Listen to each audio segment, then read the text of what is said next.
Since I was a little boy, since I went to school, through college, through all the life, things are really different. When you grow up in the middle of something and it's all you know, well then, you know, you can tell, what's the big deal? But when you've known a certain way and you see a change, you go, ooh, some of these changes are crazy. I mean, pretty radical stuff. When, you know, we used to have general agreement on many things, and now there's such radical differences about the nature of reality. That's, you know, crazy. I mean, when I said that's hyperbole I'm using, because, I mean, to think that we differ on reality, that we could look at something and say A is non-A, which is, you know, a logical contradiction, right? A cannot be non-A. A is A. It cannot be non-A. The wall cannot be a non-wall, right? And today, we take that very philosophical statement, which it is philosophy, A can be non-A, or it cannot be non-A. A is not non-A. And now it is politicized and said, no, it is because we are in power. And that blows my mind, because I've seen this shift in politics in a way that they believe that politically you can change reality. And when I was young, they didn't do that, okay? So if I have this weird fervor and passion and sometimes crazed look in my eye, a lot of it's because of that and the stuff that I hear being espoused. We were talking about Augustine, Saint Augustine, on Monday. Who watched the video is just basically a brief, slightly not amazing, but it was a discussion about who he was historically just a bit, and then just a little bit about what he was like prior to his conversion. He was like any normal human teenager, okay? He had passions, urges, he acted upon them. He had doubts, he was skeptical of the beliefs he had, and he had desires for truth, and that's something I hope you all have. The desire for truth, whether or not. See, here's the deal. If you go to the doctor and he says you got cancer, would you tell him, well, that's just what you believe? It may be cancer to you, but it's not to me. No, you'd probably freak out for one, then you get a second opinion, hoping he is wrong, meaning that he was not in the truth. Does that make sense? Your prayer at that point would be, Lord God, please let him be wrong, that I do not have such a disease. And it has been the case. People have had second opinions, and turns out the second opinion reveals, no, the guy's wrong, okay? Then the person goes, thank God. And I go back to partying and stop praying and stuff. Often our demise brings about our conversion, right? Or the notion of it. Well, that wasn't exactly Augustine's. He wasn't presented with something like that, but he did come to know the Lord, okay? And he did so through reason, through the use of philosophy, and that was a great thing. And he was, heard the preachings and teachings of Ambrose, a great scholar, Christian scholar, and fell in love with Jesus. But he recognized that it would be at war with his passions, the things that he desired. And that's a problem for us as our youth, because in our youth we have all of our lives ahead of us, and we're like, God, I want to follow you, but I really don't want to follow you because it just doesn't seem that cool, right? It's like there's a whole lot of fun to be had, and you can be this cosmic killjoy. And so Augustine starts asking himself, what is our goal in life? And all of you, I think we should agree on this, that the philosophers which Augustine was a philosopher before he was a Christian. And he was a Neoplatonist at that, which was a person who generally followed the teachings of Plotinus, which were developed from the teachings of Plato. Okay, he'd also learned about Aristotle and the other great philosophers. And so he was of the understanding that the goal of philosophy is happiness, just as we discussed in Aristotle. That this highest desired good that we want is something for itself called happiness. So you got to ask the question, if I want to be happy, of course, Aristotle talked about what happiness is, but Augustine's going to ask us, what does it require? What are the necessary conditions for happiness? What are the what is the necessary condition for one to have the blue? Well, you'd have to have color, okay? If you don't have color, you don't have blueness. Make sense? Okay, there's certain things that are necessary and certain things that are sufficient. We want to know what's necessary for happiness. What do you have to have to be happy? Okay, we discussed that happiness is this highest order good. It is desired for itself. Aristotle said that, it is a state of the soul in accord with perfect reason, if you've read your Aristotle. Okay, and so there's a component of one's soul that it's a status, right? A state of being. That there's a component of reason. So there has to be a component of thought involved in it. Now, a lot of us don't like to think much. Okay, a lot of us like to let other people think for us. I understand that. It's easier, right? Just tell me what to believe. I'll go with it. I don't have to develop this. I don't have to challenge it. I don't have to overcome my doubts. Okay? There are things that Augustine would have had to have overcome in his day. One of them is going to be skepticism. We're going to talk a little bit about that today. What is skepticism? The idea of skepticism is this doubting that we can have knowledge at all.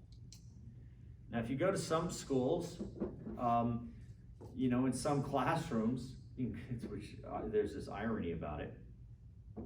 You go to some classrooms and they'll tell you just can't know anything. And if you can't know anything, you can't have moral knowledge. If you have moral knowledge, why are you telling me how to live my life, you stupid Christians, right? And they always, when I was at Cal State Northridge, I was doing some graduate work in the education department of all places. And this guy was just, always trashing Christians. And how dare they push their views on people. He had this thing about white male Christians for some reason. And so, if we don't have truth, then obviously the Christians don't have truth. If there's no such thing as truth, Christians can't have it. Christians can't have it, right? Then there's no need for me to follow it. Does that make sense? Ironically, the statement, there is no such thing as truth, is self-refuting. Because if there's no such thing as truth, the statement, there's no such thing as truth, must be false. Does that make sense? It's a self-referentially defeating argument. It's like saying there are no such things as sentences. Well, wait a minute, that's a sentence. Thus, it falsifies itself. But Augustine believes that obviously there's truth. We're going to discuss a little bit about that we can know these truths. Truth is something special. He argues that happiness is a condition of the soul, and if you want to be happy, right, we have to understand that your soul has to be in this condition. Like the other philosophers, he takes note that wisdom is necessary for happiness. So if you want to be happy, you must acknowledge, one, you are a soul, and that it requires wisdom. We discussed a little bit about wisdom. I gave you a brief definition in one sentence that wisdom is knowledge rightly applied to its proper end, so you can understand that there's the concept of knowledge, which requires truth, if you recall, and truth in a more robust way than just mere belief, but truth in the sense of correspondence, that truth is something that corresponds to reality, That is, that's the way reality is, not how I necessarily perceive it. I could perceive it wrongly, okay? So I could perceive as versus perceiving that.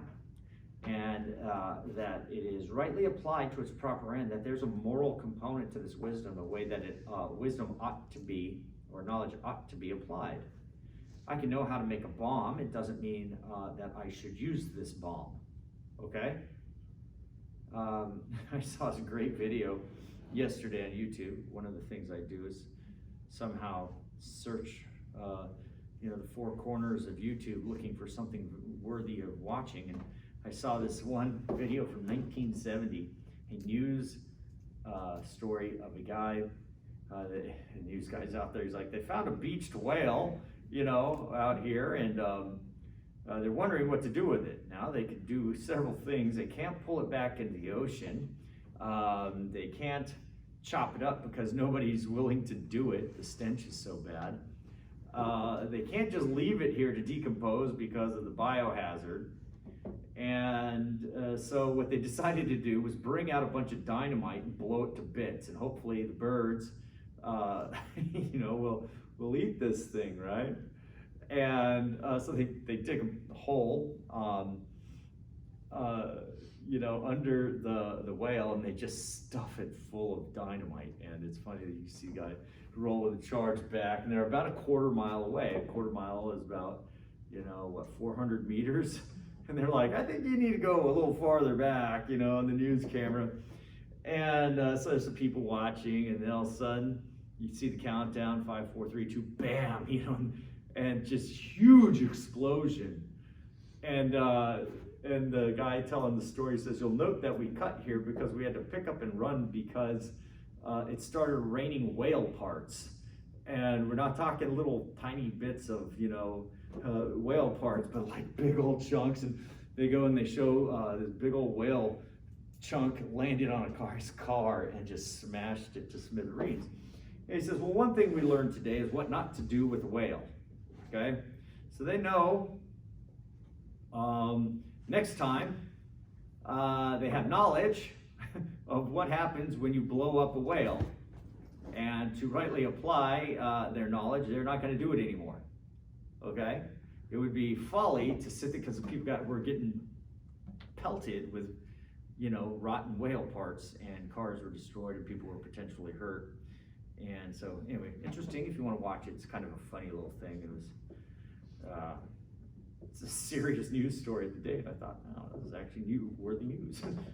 What not to do with a whale if you come across it. Well, nonetheless, wisdom requires knowledge, and this it also requires some sense of application. So if you want to be happy, it's a state of the soul which requires wisdom. And Augustine is going to push this. Now he says there's certain objects of desire.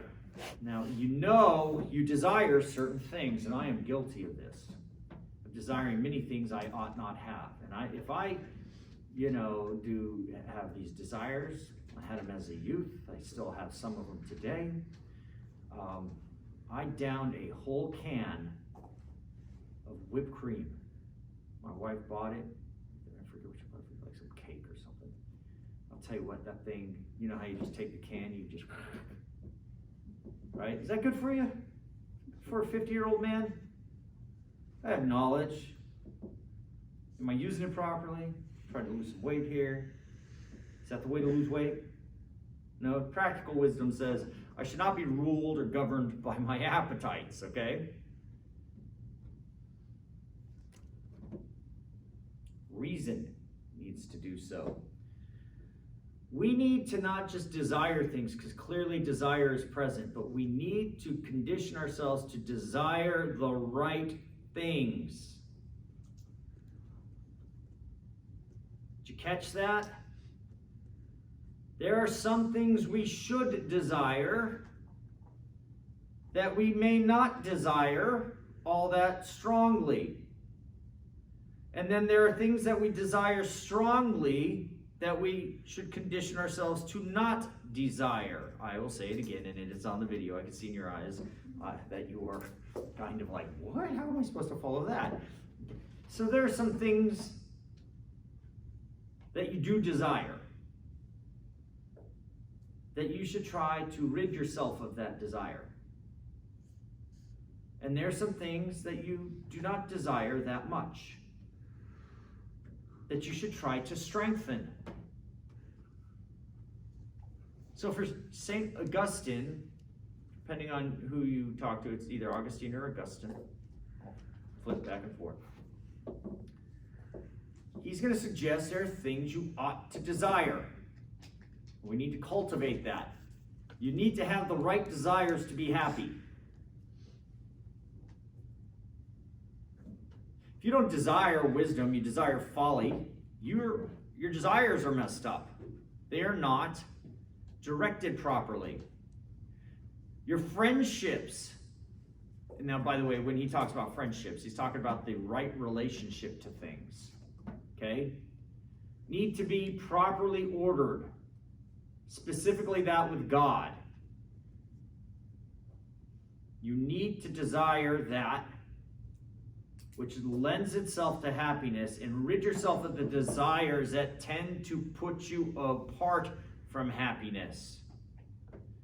There are people out there who are aiming at something, just like Aristotle said, but it is not happiness. They are aiming at something hoping that they accidentally hit happiness. So if I always talk about people, like if you want to be a billionaire and you're going into a nursing program, you're going into the wrong program. If you're a teacher and you're mad that billionaires exist, well, you just went into the wrong program, right? I'm a teacher. Why should I expect to have $1 billion? I don't produce the types of things, goods and services that create that kind of wealth. If I wanted $1 billion, I better go into the types of things that do. I better start owning businesses. Probably owning businesses that own businesses, not just the coffee shop, right? You do the things that get the results. So the question is, what gets happiness? It's part of your soul being ordered in the right way. It requires wisdom, not folly. Wisdom requires knowledge towards its proper end. This requires that your desires be in check and that you desire the right things and rid yourself of the desires that lead not to happiness, but to misery.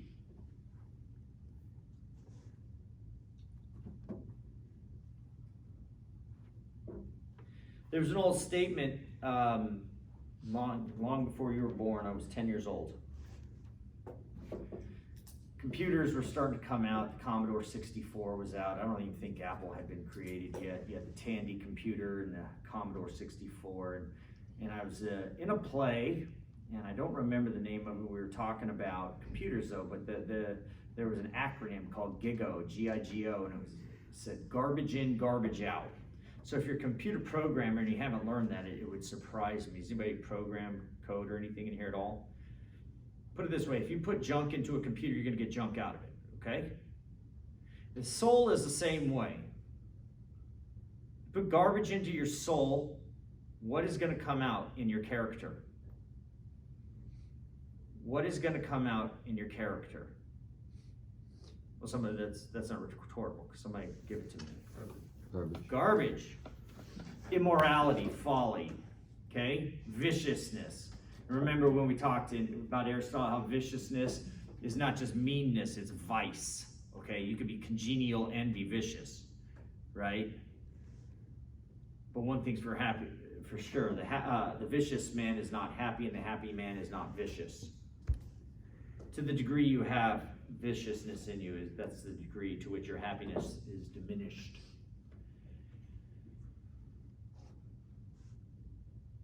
Now, we need to have the right desires. If we have the wrong desires, we end up in misery.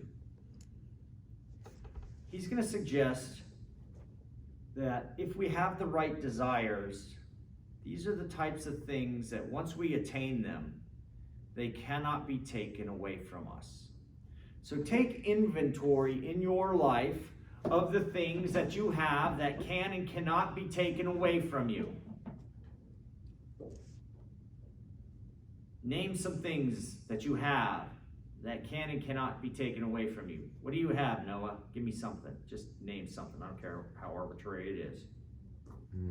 My phone. Your phone. Holy moly. What would you do? How many of you, during our blackout, lost phone service and internet service? You did. One person, two people, three. Oh my gosh. My wife. It was like watching a junkie who just went cold turkey off of heroin. Oh my gosh. It was like, are you okay? And I'm not lying. I had some detox action going on myself. I'm like, I didn't even know. I mean, it's just, you get so used to it, right? But it can be taken away. Happiness is not your cell phone now, is it? Why do we search our cell phone so often? As though it's going to provide us with something. That we're going to miss something, that if we get it, it will aid us in getting something. What will it give us? Hopefully happiness, but it will not, will it, Noah? It's a great device to communicate things that may result in happiness. Would you agree? Yes.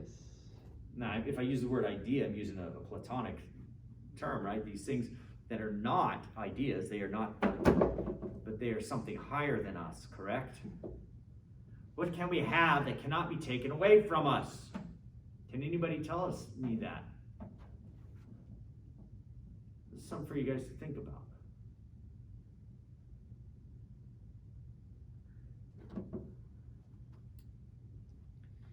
Well, as I said earlier, Augustine was dealing with skeptics. This idea that we can't know anything. And he's going to come up with some things that Descartes will later use, okay, when we discuss Cartesian foundationalism and all that stuff. And he's going to give us three things that he knows, and from there we can build a foundation of things we can know. These are things you cannot take away from me, even in your skepticism. Things I am certain of, and I cannot be uncertain of them. One, I exist. I know that I exist. I don't know that you exist, but I know I exist. I know that I see you. I have these visions of you, right? Now, I can be fooled. I could be a brain in a vat, I suppose. Descartes would say, an evil demon may be tricking me to believe that you exist, but if nothing else, I at least exist. I know that I know that I exist. So I not only know that I exist, I also have second order knowledge that I know I exist. So I have knowledge about my knowledge, okay? And then I have a third component of knowledge, that I enjoy this, that I am glad for this knowledge that I exist. I'm not angry that I know this. I am actually pleased that I can say I have knowledge. Okay? And I'm aware of my state in that regard, that I am glad. Now, these are the things that Augustine argued, and I'm in agreement with him. I know that I exist. I know that I know that I exist, and I know that I'm glad that I exist. I am not uncertain about these things. I cannot be skeptical about these things. And these are the things from which I can build further knowledge.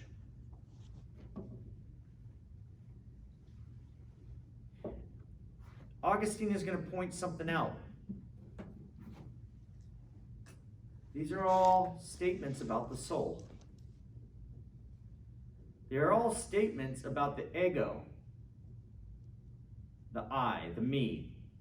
When you heard Freud talk about the ego, has anybody taken psychology in here?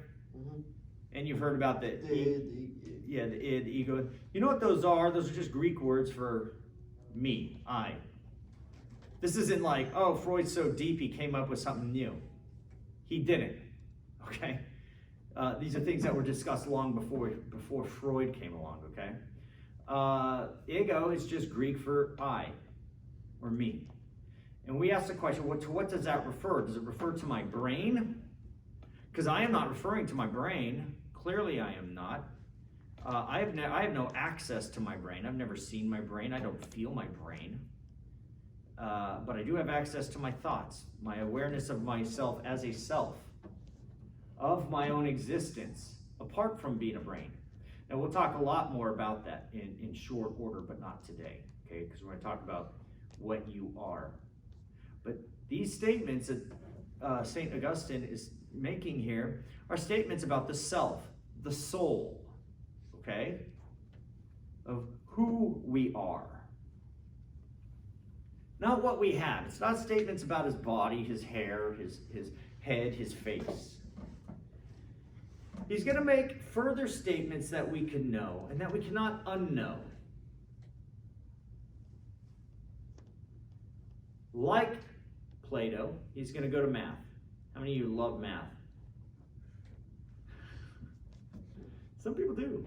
I mean, you love math when it's in your favor. You owe me $1 million. You like math then, right? Numbers are great when you have lots of them, unless it's debt. 7 plus 3 is what? 10. Are you sure? Yes. Is that not just your opinion? No. Really? Come on. Right? You'd never tell your math teacher that, right? Well, it may be 10 to you, but to me, right? Especially when you go into the IRS, when you're selling stuff at a store, you owe me this. You shortchanged me. You owe me 7. I gave you 10. It was only 3, right? Now you start doing your math. Truth. That is what Augustine is getting at here, that truth exists. I exist, and it is true. But something is even more interesting than that. I'm a contingent being. I didn't have to exist, and at one point I did not exist. But prior to me, 7 plus 3 always existed. And it always will exist. And we're going to talk about possible worlds soon, but there is no possible world or scenario in which 7 plus 3 does not equal 10. Can somebody give me an example of that? Somebody gave me the old college try once. She said 7 plus 0.3. I said, but that's not 3. That's 7 plus 3/10. That's 3/10 of 1. That's not 3/100ths of 1. That's 3. Right?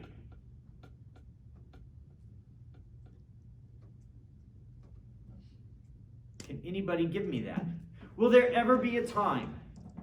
So there's this eternal truth, as Augustine says,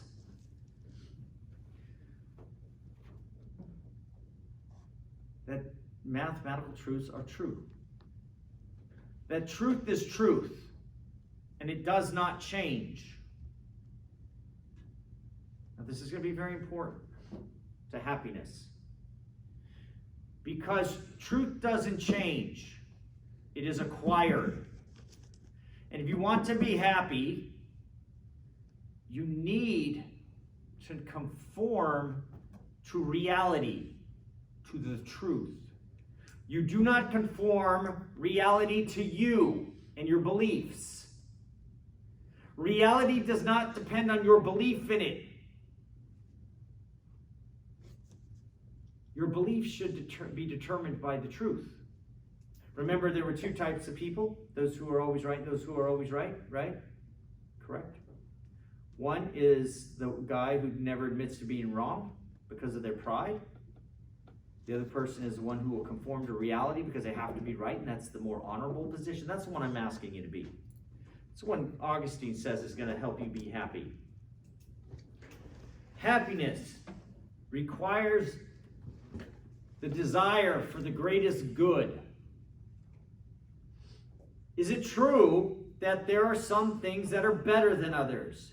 Is it true that there are some things more beautiful than others? Is it true that there are some things morally better than others? It's interesting. There are 2 things, the transcendentals, the good, the true, and the beautiful. The skeptics deny the truth, but if you deny the truth, then you could also deny the truth that there's such things as beauty. And you can deny the truth that there are such things that are better than others. Morally, that is. Qualitatively. And it's an interesting situation politically in our world right now, because that's where we stand politically, as though you are trying to enforce upon us the idea that your view is better than ours, and we're going to enforce upon you that ours is better than you, even though it denies the reality of morality. That's where we stand in our political dystopia right now.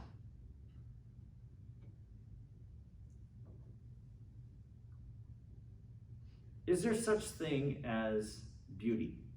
Does beauty really exist? Can anybody tell me yes or no? I've got something in my mind from what I usually hear, and I'll usually pick on somebody I believe would tell me that answer. Okay?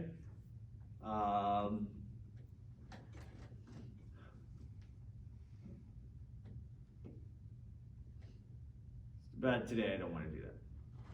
Maybe I do. Wait, I think it exists. You do agree, or do you think beauty exists? Yes. Thanks, Noah. Thanks for your effort. Can you give me an example of beauty? Objective beauty. Like I was walking and I saw a flower and I said, that's beautiful. Oh, that's awesome that you saw it, because I had a flower in my mind too. Did you smell the flower? Not through that mask, you didn't. Okay, but if you did, would you agree that if that flower lasted for a day, its beauty would be gone after a day? Yes, it would be gone. Okay, so the beauty that was exemplified by that flower, the flower may wilt, the flower may still be there, but the flower may no longer exemplify the beauty. Right? The beauty's gone, but the flower's there. Yeah. Okay. Would you agree that a flower that exemplified beauty for 2 days is better than the one that exemplified beauty for only 1 day? No. You'd say one is 'Cause, greater than two? The time that it's beautiful doesn't really matter, just the beauty itself, you know? Yeah, but the beauty's gone. You'd say beauty that endures is not better than beauty that does not endure?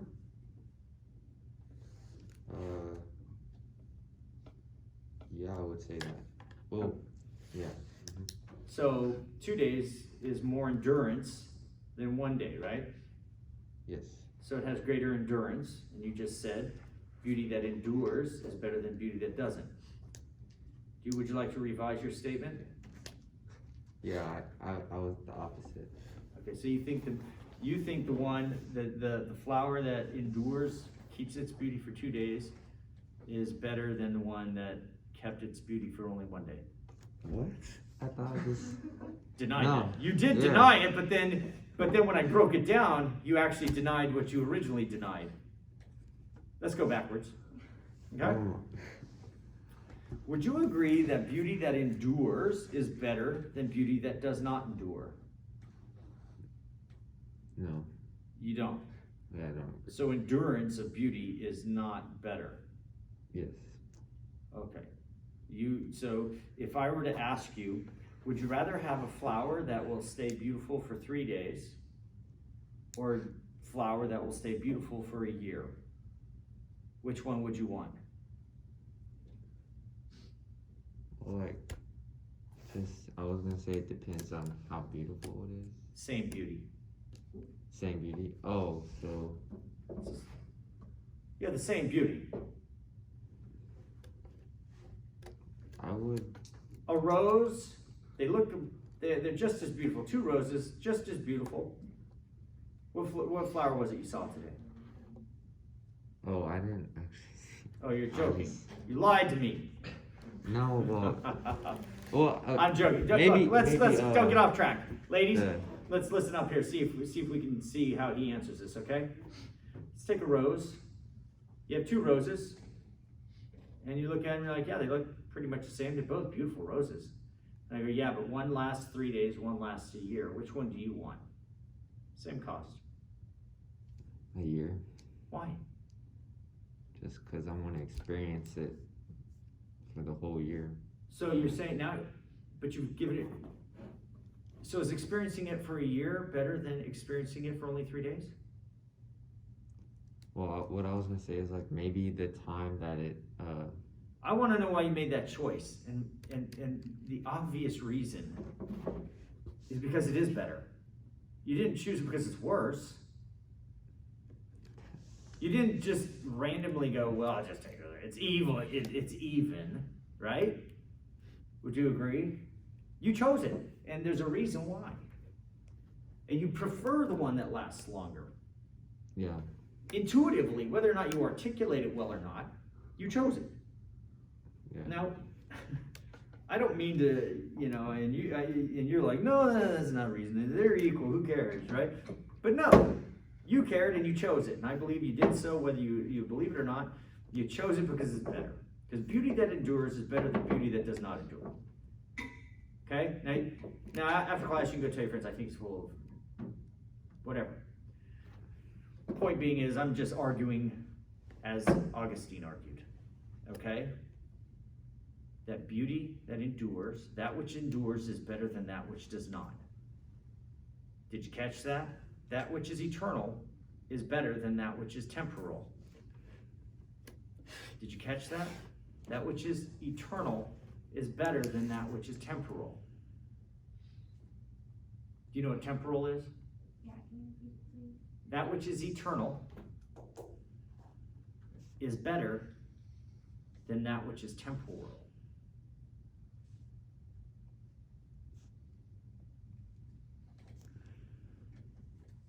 That which is eternal is better than that which is temporal. We're talking about truth, the transcendentals here, things that are, truth, beauty, right? Goodness. The good, the true, the beautiful. I like to bring up beauty because a lot of people go, well, beauty is just subjective, right? Do you believe that? That beauty is subjective? Yes. It's my opinion that something is beautiful. 100%. 100%? Hmm? Really? Really? I'll bet you got a girlfriend? Nah. No? Why not? I'm saying. Saving yourself? Huh? Saving yourself? I'm not gonna say that now, but Would you like girls? I like girls. I'm not saying like as opposed to other things like. You start getting, yeah. But I mean, you're what I mean is you're open to dating. No, I'm not even trying to date right now. I'm just trying to, you know what I'm saying? Pretend you were trying to date. Would you just date anything?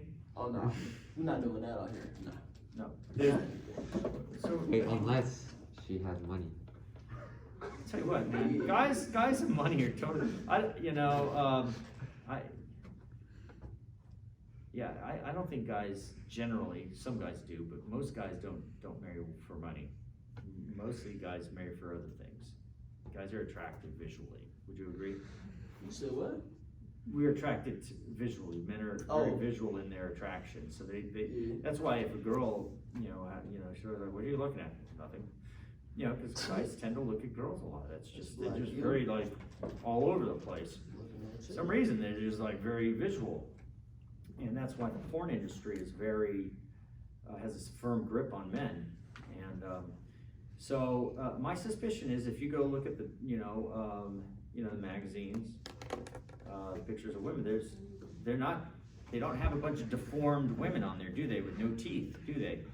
Patches of hair missing, black eyes and busted up faces, do they? Do they? What you want me to say? I mean, would you go to a car wreck and see a woman who went through a car windshield go, wow, that's hot? I hope not. You would find yourself you'd be like, that's rather disordered of you to think so, right? Yes, so. I don't know, you trying to get me into trouble right now. Well, I'm just trying to tell you that you may have your preferences. Some guys like dark hair, some guys like blue eyes, some guys like blonde hair, some guys like tall, some guys like short. But that's not beauty. Right. Beauty is different. Flowers exemplify beauty, right? Right. Nobody found that offensive. Nobody found that controversial, right? Correct. It's only when you start calling humans beautiful that we call it, and all of a sudden, like, hands up, because you don't want to offend anybody, because heaven forbid people not be beautiful. And it is a true fact. I'm sorry, not everybody can be beautiful. Okay? You think I want to keep my hair because it just keeps the sun off my head? No. Because I know that people with hair just tend to be more beautiful than people without hair. Okay? It's called vanity, all right? I just want to look as good as I can. So I'm going to comb it over. Not really. Beauty that endures, he's going to say, is better than beauty that doesn't. Beauty is something that exists. Now, we can either acknowledge it or deny it. You can try to deny it. Try to deny the beautiful exists. Yet you will be drawn to it. I will go to your house, your apartment, your room, and I will find it decorated in a way that you find aesthetically pleasing. Okay? And some people are better at decorating than others. Would you agree? I have what do you think about what do you think about fake beauty? You see you see somebody on social media. Fake beauty is not real beauty. Yeah. But keep going. Yeah, so say you see somebody on social media and you're like, they're beautiful, then you see them in person, you're like, oh yeah, that wasn't that. Oh, what you're talking about is an altered image Yeah. that creates an aesthetic of beauty that is not attained in reality. Gotcha. Right. Go look at comic books. You ever read comic books? Not really. But you know what I'm talking about. Yeah. Have you ever thumbed through some comic books? Yeah, I know what you're talking about. You know what superhero women look like? These idealized women with lots of curves and perfect figures and their hair is full and sumptuous and their lips are pouty and all that, right? Correct. They're not drawing just random weird women, and usually the villains are usually, even though the villains nowadays are beautiful, okay? Okay, it used to be the case where maybe they drew the villain to conform to their character. Their beauty was ugly. They were ugly because it conformed to their character, okay? But different people feel like something is beautiful, like Again, they have different preferences. right. Okay? So isn't it just beauty's all opinion based? No. You can have, look, pizza tastes great. Right. I prefer lasagna. It doesn't take away from the great taste, the aesthetic. Now again, take note of how I'm going to keep changing the use of beauty. Aesthetics.